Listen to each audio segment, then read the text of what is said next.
এই বর্তমান যুগের একজন মেধাবী মানুষ ৩৫ সালের মধ্যে পৃথিবীর উন্নত রাষ্ট্রগুলোর মধ্যে একটা দেশ বানানোর জন্য যে স্বপ্ন তিনি দেখাইতেছেন, আলহামদুলিল্লাহ, ওনার পরিকল্পনা যদি বাস্তবায়ন করা যায়, ওনার পরিকল্পনাকে যদি কাজে লাগানো হয়, মনে রাখবেন বাংলাদেশ সিঙ্গাপুর হইতে আর দেরি হবে না ইনশাআল্লাহ।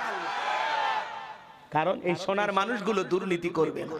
কথা বলেন, এলে নিয়ে আপনার টেনশন করা লাগবে। কি অবস্থা, কি খারাপ হচ্ছে? স্লিপ দেন। হ্যাঁ, স্লিপ দেওয়ার কারণ কি? না না না, আপনার স্লিপ দেওয়া লাগবে কি? আপনি ওয়াজ শেষ হয়েছে, আমি মুনাজাত করছি, কখন কি বলা লাগবে সেটা আমার মাথায় আসে।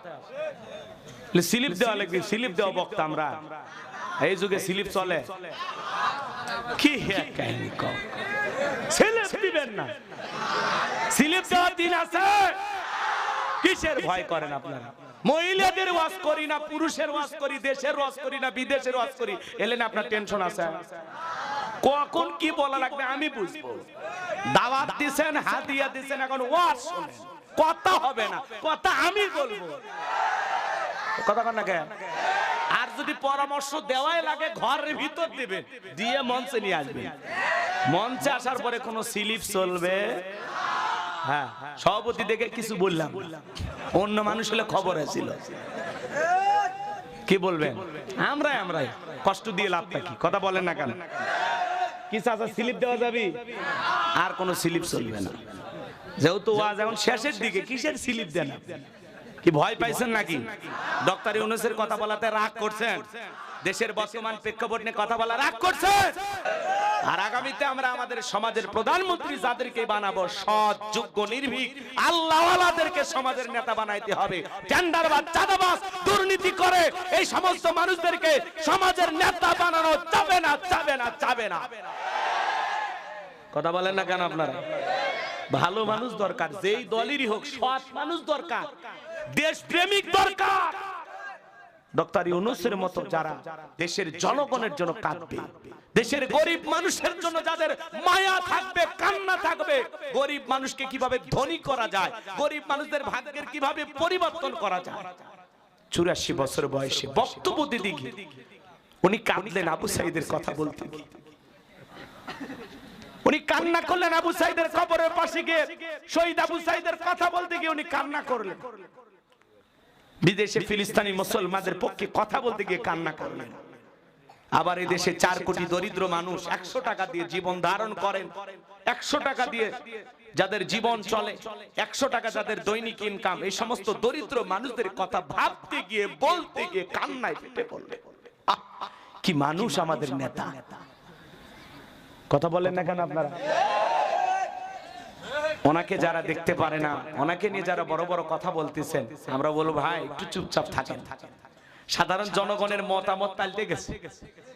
সাধারণ জনগণের কথা বিভিন্ন চ্যানেলে নিউজে যে ইউনূস সাহেব আসাতে আপনারা কেমন আছেন? আলহামদুলিল্লাহ বলে, অনেক ভালো আছে। বলে নির্বাচন, আপাতত নির্বাচন দরকার নেই। জনগণ কি বলতেছে? আপাতত নির্বাচনই দরকার নাই, উনি 2-4 বছর থাক। কথা কন না? জনগণের মনের ভিতরে কি একটা পরিবর্তন এসে গেছে। সবকিছুর বাজার নিয়ন্ত্রণে আছে, আলহামদুলিল্লাহ অনেক ভালো আছি আমরা। কি বলেন, ভালো নাই? আল্লাহ যেন এই বাংলাদেশের উপরে শান্তি নাজিল করেন, আল্লাহ যেন শান্তির একটা বাংলাদেশ দান করেন। জোরে বলেন আমিন। কষ্ট হচ্ছে? তাহলে এই দিক যুবক বয়সে একটু দাঁড়িয়ে রাখলে ওইটা নিয়ে সমালোচনা করে। এই বয়সে দাঁড়িয়ে রেখে বউ নিয়ে ঘুরতে গেছে, বলে ভাবি আসসালামু আলাইকুম, সাথে চাচার খবর কি? কথা কয় না। বাড়িতে এসে বউ রাগ করে যে বাইরে তোমার সাথে যাওয়া যায় না। কেন?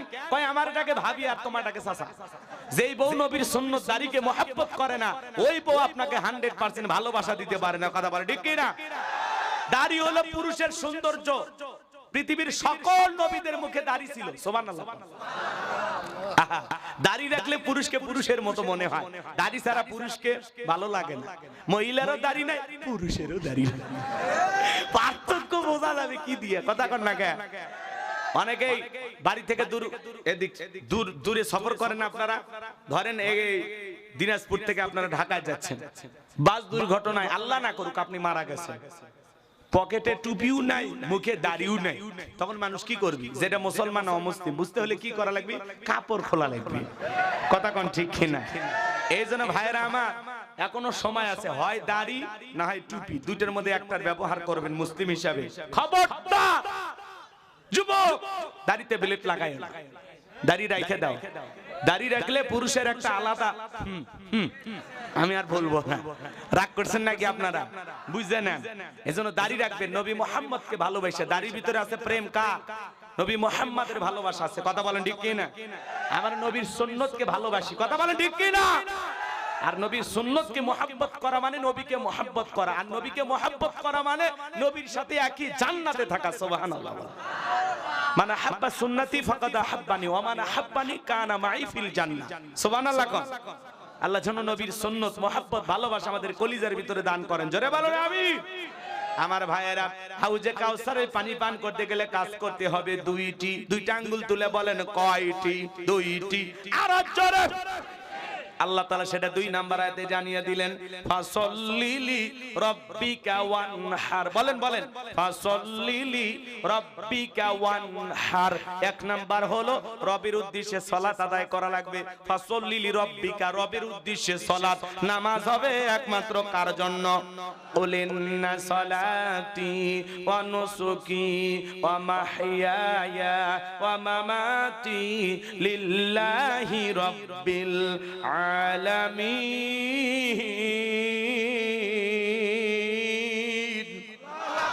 সূরা আনাম আয়াত নাম্বার 162। আল্লাহ রাব্বুল আলামিন জানিয়ে দিলেন, নবীজি আপনি বলুন, আমার নামাজ, আমার কুরবানি, আমার জীবন, আমার মরণ লিল্লাহি রাব্বিল আলামিন, আসমান জমিনের প্রতিপালকের জন্য। তাহলে মুমিন জীবনের সব ইবাদত হবে একমাত্র আল্লাহ তাআলাকে রাজি খুশি করার জন্য। কথা বলেন ঠিক কি না? তাহলে নামাজ হবে কার জন্য? ফাসল্লিলি রাব্বিকা ওয়ানহার, রবের উদ্দেশ্যে সালাত আদায় করা লাগবে। যেমন তেমন নামাজ পড়লে হবে না, নামাজ নামাজের মতো আদায় করা লাগবে। আল্লাহ বলেন, ফালিয়াবুদু রাব্বা হাযাল বাইত আল্লাযী আত'আমাহুম মিন জু' ওয়া আমানাহুম মিন খাউফ। আমার আল্লাহ রাব্বুল আলামিন বলেন, এই ঘরের মালিকের ইবাদত করো। ইবাদত যদি ইবাদতের মতো হয়, বান্দা নামাজ যদি নামাজের মতো আদায় করতে পারো, সিজদা যদি সিজদার মতো দিতে পারো, 5 ওয়াক্ত সালাতে মাথা নত করতে হবে কার কাছে? 5 ওয়াক্ত সালাত আদায় কর, নফল না ফরজ? জোরে বলেন, জোরে বলেন। 5 ওয়াক্ত সালাত আদায় করবেন। আমার আল্লাহ ডেকে বলে, বান্দা এই ঘরের মালিকের ইবাদত করো। নামাজ যদি নামাজের মতো হয়, তোমার সিজদা যদি সিজদার মতো হয়, রুকু যদি রুকুর মতো হয়, বান্দারে 5 ওয়াক্ত সালাতে মাথা নত করে আমি আল্লাহকে যদি সিজদা দিতে পারো, আমি আল্লাহ 2টা জিনিস তোমাদেরকে দেব। যে বান্দা 5 ওয়াক্ত সালাতে মাথা নত করে আমি আল্লাহকে সিজদা দেবে, 1 নাম্বার আমি ওই বান্দার জন্য রিজেকের ব্যবস্থা করব। বলুন সুবহানাল্লাহ।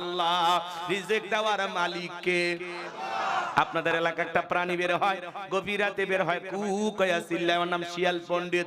ওর নামে কি বীরগঞ্জে ব্যাংকের অ্যাকাউন্টে টাকা জমানো আছে, মুরগির হোটেল আছে, ওরে খাওয়াই কে? একটা পাখি সকালবেলা খালি পেটে নিচ থেকে বের হয়ে যায়, সন্ধ্যাবেলায় ওই পাখির পেটটা ভরে বাসায় ফেরত আসার ব্যবস্থা করে কে? সাগরের মধ্যে এক একটা তিমি টনকে টন খাবারের প্রয়োজন হয়, খাবার খাওয়াই কে? আল্লাহ যদি পৃথিবীর এত মাখলুককে খাওয়ায়, আমরা হলাম আশরাফুল মাখলুকাত, কুনতুম খায়রা উম্মাতিন উখরিজাত লিন-নাস। আল্লাহ তাআলা উত্তম জাতি বানাইলেন, ভিআইপি বানাইলেন, মর্যাদার আসনে বসাইলেন। আল্লাহকে আমাদেরকে না খাওয়ায় মারবে? কথা বলেন। রিজিক দেওয়ার মালিক কে? ওয়ামা মিন দাব্বাতিন ফিল আরদি ইল্লা আলাল্লাহি রিজকুহা। আল্লাহ সূরা হুদার ভিতরে জানায় দিলেন, এই পৃথিবীর এমন কোন বিচরণশীল প্রাণী নাই যার রিজিকের ব্যবস্থা আমি আল্লাহ আসমান থেকে করি না। ওই আটলান্টিক মহাসমুদ্রের ৩৩,০০০ ফিট গভীর অতল পানি নিচে থাকা ছোট্ট একটা প্রাণী, যার রিজিকের ব্যবস্থাও আমি আল্লাহ আসমান থেকে করি। বলুন সুবহানাল্লাহ। আর 2 নাম্বার হলো, আমি আল্লাহ সকল ভয় থেকে নিরাপত্তা দেব। আমাদের সমাজে ভয় আছে না নাই?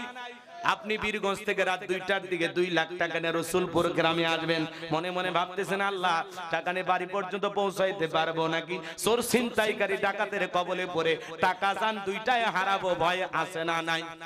মেয়েটা কলেজে গেল, একা একা ফিরবে নাকি সামাই সাথী নিয়ে ফিরবে, ভয় আছে না নাই? মেয়েটা স্কুলে গেল, ভালোভাবে ফিরবে নাকি কারো লালসার শিকার হবে, ভয় আছে না নাই? এই সমাজে ভয় বন্ধ হবে কখন? আল্লাহর আইন দিয়ে সমাজ রাষ্ট্র পরিচালনা হবে যখন। কথা কয় নাকি? আল্লাহর আইন চালু না হওয়া পর্যন্ত সমাজে চুরি দুর্নীতি বন্ধ হবে না। কথা বলেন। চোরের বিচার করতে হবে কার আইন দিয়া? আজ থেকে 1500 বছর আগে আল্লাহ আইন দিয়েছেন, ওয়াসারিকু ওয়াসারিকাতু ফাকতাউ আইদিয়াহুমা জাযাআম বিমা কাসাবা নাকালাম মিনাল্লাহ।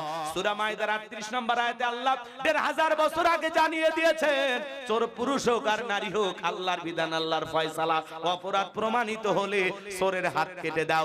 একটা চোরের হাত কেটে সোশ্যাল মিডিয়ার মাধ্যমে যদি ফলাও করে প্রচার করা হতো যে বাংলার পার্লামেন্ট আইন পাস করা হলো, চুরি করলে হাত কেটে দেওয়া হবে, একটা চোরের হাত কেটে খালি বিচার করে দেখেন, একবার খালি টেস্ট করে দেখেন, বাংলাদেশে সব চোরেরা তওবা করে আল্লাহর ওলি হয়ে যাবে। কথা বলেন ঠিক কিনা?